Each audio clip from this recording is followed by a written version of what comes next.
One of the many urban legends about the relativity genius claims that Einstein failed mathematics at school. Nothing could be further from the truth. In fact, his grades in algebra and geometry were even better than in physics. This false rumor, which has been repeated over and over, comes from a wrong interpretation of the grading scales. Moreover, in his memoirs he himself recounts his passion for one of the works most celebrated by mathematicians, Euclid's Elements. However, during his first years as a researcher he was not sure whether mathematics were so essential for physics. This is what led him to choose the latter, as he himself says. I saw that mathematics were divided into many specialties and each, on its own, could absorb an entire life. Consequently, I saw myself as Buridan's ass, which was incapable of deciding between two bundles of hay. This was presumably due to the fact that my intuition in mathematics was not strong enough to clearly define what was basic. Moreover, my interest in the study of nature was no doubt stronger, and when I was a student I was still not sure that having access to in-depth knowledge of the basic principles of physics depended on the most intricate mathematical methods. I only understood this little by little, after years of independent scientific work. In fact, mathematical creativity was fundamental in Einstein's contributions.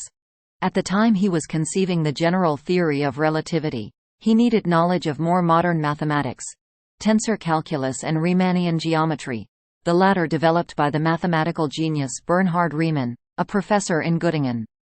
These were the essential tools for shaping Einstein's thought. Specifically, non-Euclidean geometries seemed almost tailored to relativity.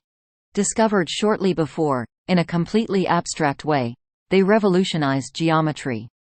This type of model emerged when thinking differently about Euclid's fifth postulate. This principle, taken as an axiom by Euclid, establishes that given a straight line and a point outside it, only one parallel line can cross that point.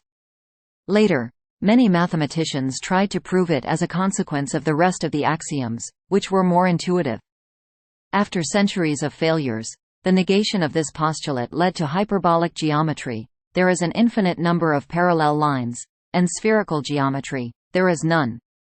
The geniuses Lobachevsky and Bolyai, and later Beltrami and Felix Klein, opened a paradise for the creators of universe models.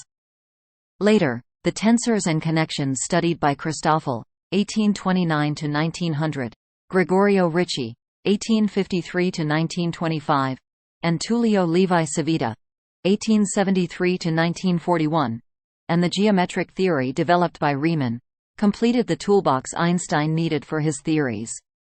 To be able to handle this sophisticated creation, Einstein corresponded with some mathematicians, including Levi Civita, who helped him correct some errors in his writings. In an excerpt of these letters, Einstein praises his colleagues' mathematics.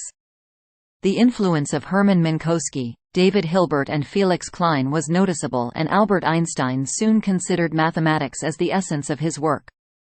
To round off his theory, Einstein sought the support of his friend Marcel Grossmann, also a mathematician, who, even though we warned him of the cumbersome mathematical course he was about to embark on, put him on the right track. And this is how Einstein, using his intuition and knowledge of physics, and resorting to mathematics, created an extraordinary theory that no one has been able to match.